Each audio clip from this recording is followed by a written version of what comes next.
guys! Good morning! Welcome to my channel. For today's video, gusto ko mag-share sa inyo ng kumusta yung experience ko dito sa Hong Kong as of 9 months. Gusto ko i-share sa inyo guys yung simula nung dumating ako hanggang ngayong 9 months experience ko bilang isang domestic helper dito sa Hong Kong.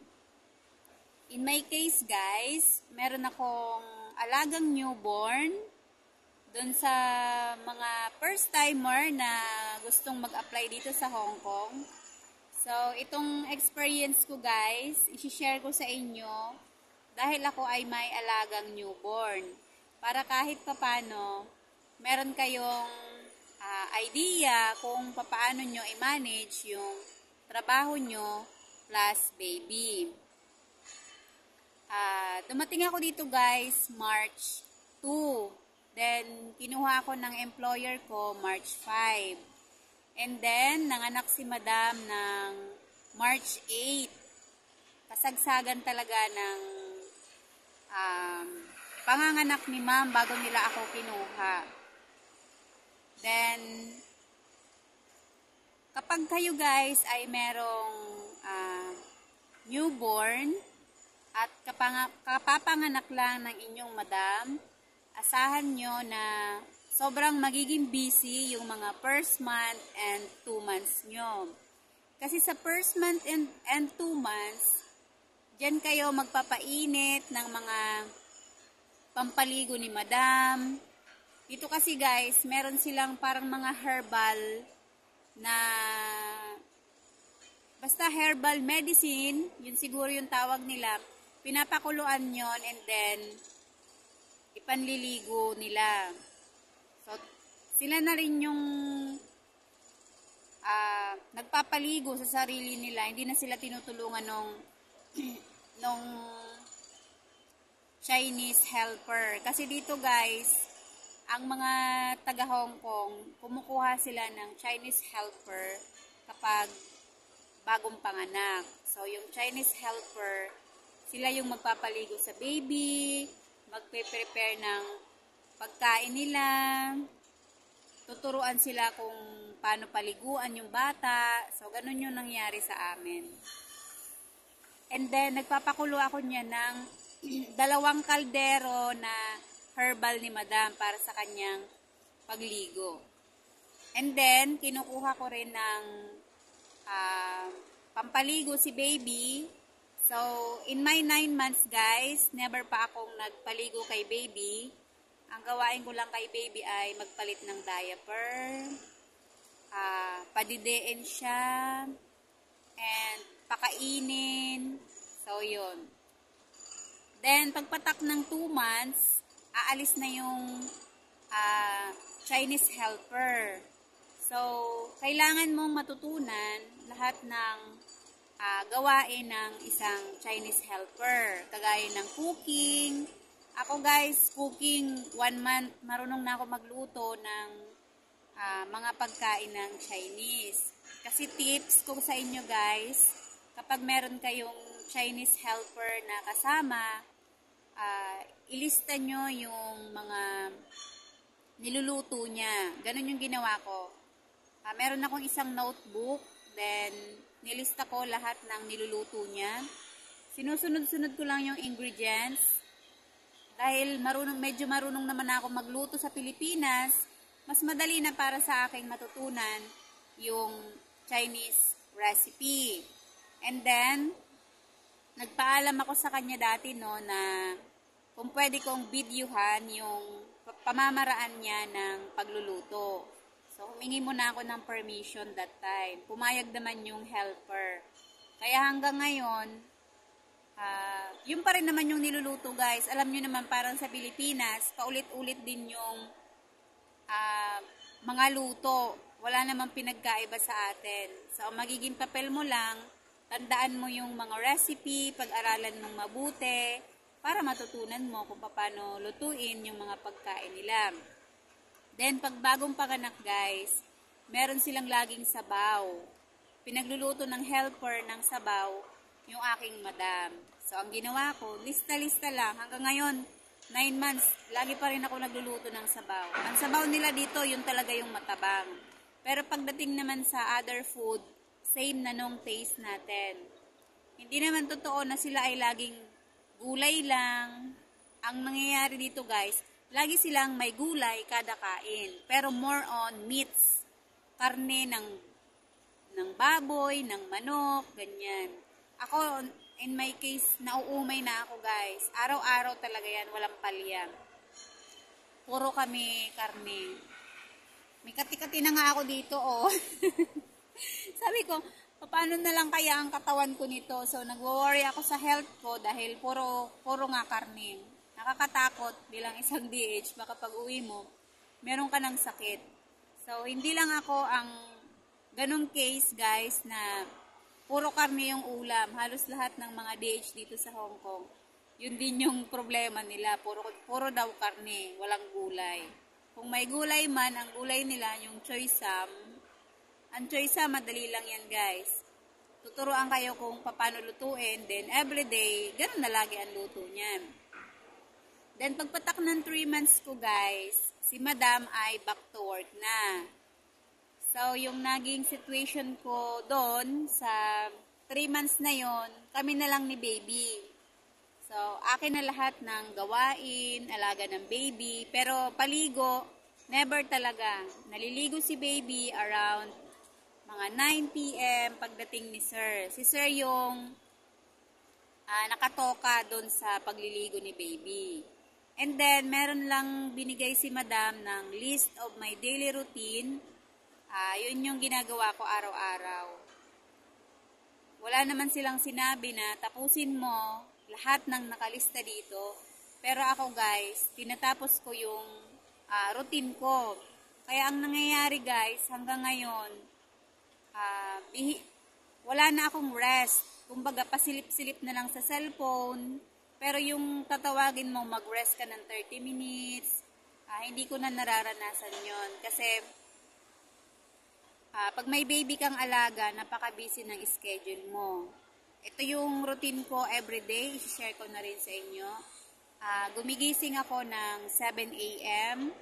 Then, pagising ko ng 7 a.m., magtutoothbrush. Then, in the morning, naglalaga ako ng itlog, 3 pieces. Then, paglaga ako ng itlog, yung paglalaga ko ng itlog guys, yan ay daily. Kasi yun yung binabaon nila sa office. Bihira yung mga amo na kumakain sa morning. So, nagti-take out lang sila kung ano yung dadali nila sa office. Then, habang naglalaga ako ng eggs, nililinis ko yung fence ni baby, yung playpen. So, every morning, kailangan ko siyang linisan.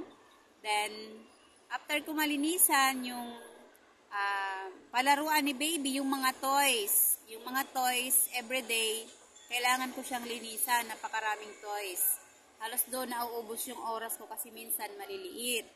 Kailangan mo siyang linisan kasi naglalaway na si baby, malapit na siya tubuan ng ngipin. Kaya sabi nila, kailangan mo linisan yung toys every morning bago siya maglaro. Kaya ganun yung ginagawa ko. Then, pagpatak niyan guys, ng mga 8 or 9, gising na yan. Pag gumising na yung alaga nyo, kailangan focus na kayo sa kanya. Ganun yung ginagawa ko.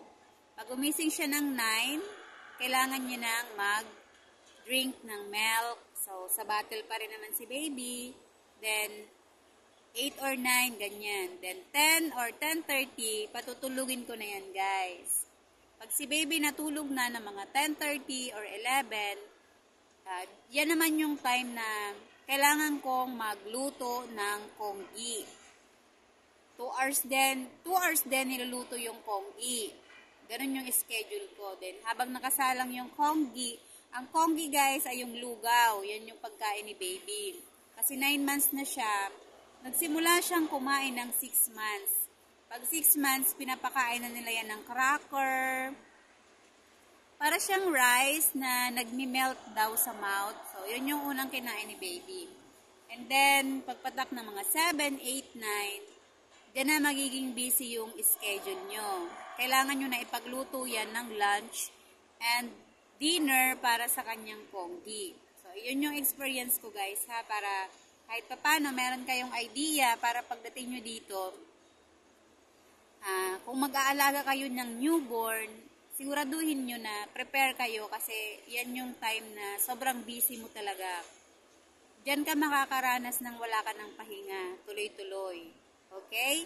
So, yun, nagluto na ako ng congee ng around 12. Kung nagdede siya ng 9, kakain siya ng congee ng 1 p.m. Kasi dito every 4 hours yung feeding for baby. Mararanasan nyo yan kapag kayo nang nandito.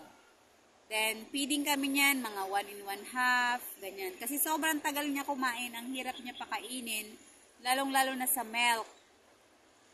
Binibigyan ko pa siya ng toys para maging focus siya sa pagdidrink ng milk.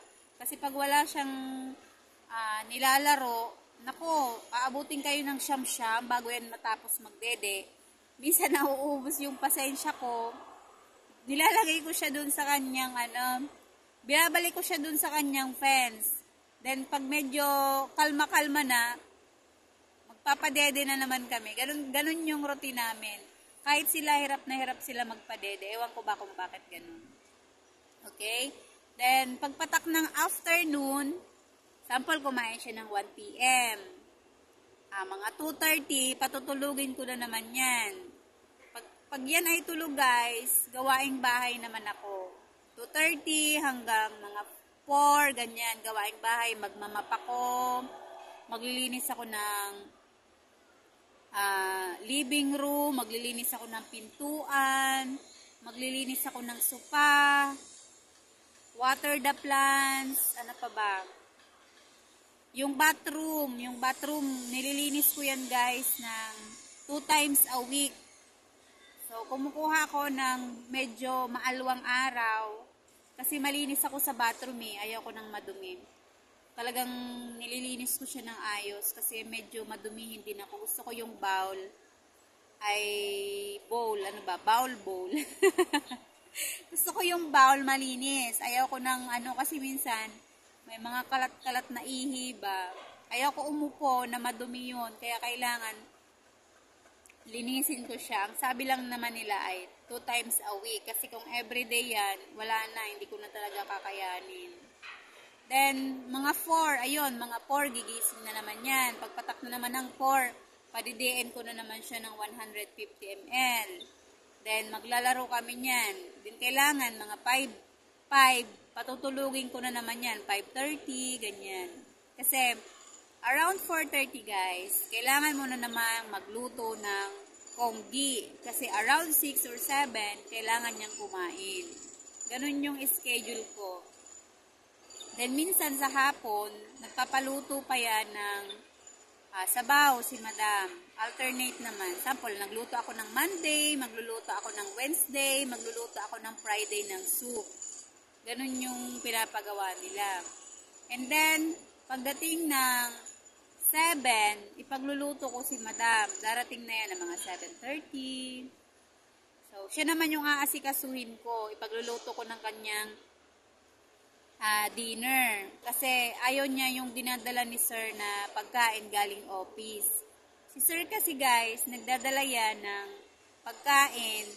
Sample, Monday, nagdala siya ng Monday. Then, kakainin ko yan ng Tuesday lunch and dinner. Ganun yung routine namin. Hindi ako nagluluto ng lunch. Sa dinner lang ako nagluluto para kay madam. Kaya sobrang busy yung schedule ko. Talagang wala na akong rest. Then, pagpatak niya ng mga 9 p.m., ligo na ni baby. Then, maliligo na rin ako. Sa gabi pala ako naliligo, guys. And, pagpatak ng 10, yung natirang sabaw, isi-serve ko yan sa kanila. Then, meron pa yung fruits. Kasi every night, nagpe-prepare ako ng fruits para sa kanila. Ganon yung routine namin. Then, end of the night, magtatapon ako ng basura. So, nagtatapon ako ng basura, guys, kapag gabi na. Yun yung namin. Yun yung usapan namin. Pagtapos ko ng trabaho, every night, tapon ng basura. Kasi pag hindi mo tinapon, mamamaho yan kinabukasan. Ganun kasi dati. Before, ang ginagawa namin, pag puno na, saka mo itapon. Kaso, ang problema, namamaho. Kasi yung basura dito ay lahok-lahok. Parang gaya sa atin, magkakasama na yung plastic. Pero yung mga bottle, yun yung isi-separate mo. Pero yung mga tira-tirang pagkain, lahok-lahok na yan guys. Sa isang plastic mo na yan, mga gulay, magkakasama na, wala silang segregated. Ang segregated mo lang yung cans, parang ganun sa atin, yung kalakal, kailangan mo i-segregate kasi iba din yung lagayan doon sa basurahan. Okay, then ano pa ba? Yun yung experience ko guys ha, para may idea kayo sa mga mag-aalaga ng newborn na first timer. Siguraduhin nyo na prepare talaga kayo kasi dito nyo mararanasan ang walang pahinga. Nawala na yung bilbil ko guys, oh. Dati, nung kain ako ng kain, maliit kasi baby. Nasa 60 kilos ako guys. And then ngayon, ano na lang, mga 57. Kasi ano wala na. Yung kain ko, ano na, mabilisan. Hindi na, nakakakain na ako ng maayos kapag nandyan sila, Sunday, lunch, yan. Pero pagdating ng weekdays, sobrang mabilisan yung kain ko kasi iniisip ko na naman yung mga susunod na gawain. Pandalas ako niyan. Pero kahit pa paano, natatapos ko pa naman yung trabaho ko ng ayos. Ang kagandahan lang sa sitwasyon ko guys, wala akong kasamang lola sa bahay. Kami lang ni baby yung naiiwan talaga sa bahay. Pero yung camera namin, 4, lagi nakasunod. Pag meron kang nagawang mali, mag-chat agad yan. Or kung si baby hindi maayos yung tulog, mag-chat na yan si sir na pakiayos ng tulog ni baby, ganyan. Pero pag nag-uutos sila guys, napaka-polite naman nila. Napaka-maayos silang mag-approach. Kahit papano, never pa naman nila akong napagalitan, na nasigawan, yung ganyan. Yung sinaktan yung feelings mo. Sa mga first month and 2 months mo guys, talagang adjustment ka dyan. Kailangan mong pagtiyagaan yan. Kasi yung case na yan, medyo masungit-sungit ang mga madam. Then medyo masita din sila. Tiyagaan nyo lang then after that, pag na-recover nyo na yan, dyan nyo naman makikita kung gaano sila kabait. Sa ngayon guys, in my case, parang gusto ko na rin umuwi kasi yung pagod na mararamdaman mo na halos wala ka talagang pahinga. Pero pag nakikita mong, alam nyo yun, parang gusto ko nang sumuko pero naaawa ka sa sitwasyon nila na kapag iniwan mo sila, ano kayang mangyayari, parang kawawa naman si baby. Lalo't si baby ay medyo sobrang malapit sa akin yung bata kasi simulan sa pool hanggang ngayon, ako na nga yung kasama niya palagi. Then sobrang lambing niya. Parang pag iniisip ko na iiwanan ko sila, parang nakakaawa naman. So, tiyaga-tiyaga pa tayo. Meron kasi akong case na kapag natupad na yung goal na yon, kailangan ko talagang umuwi kasi walang magbabantay sa mga bata. Medyo hindi na kaya ng aking biyanan kasi 3 sila, medyo maliliit pa. Siyempre, mga ganyan, mga nag-aaway-aaway pang mga ganyang age, mga 8, 5, 3, nagrarambulan pa. So, malapit na. Mati-check ko kung malalaman ko next year kung kailangan ko ba talagang umuwi, kung kailangan ko talagang mag-break ng contract. So, abangan nyo guys kung anong mangyayari after that.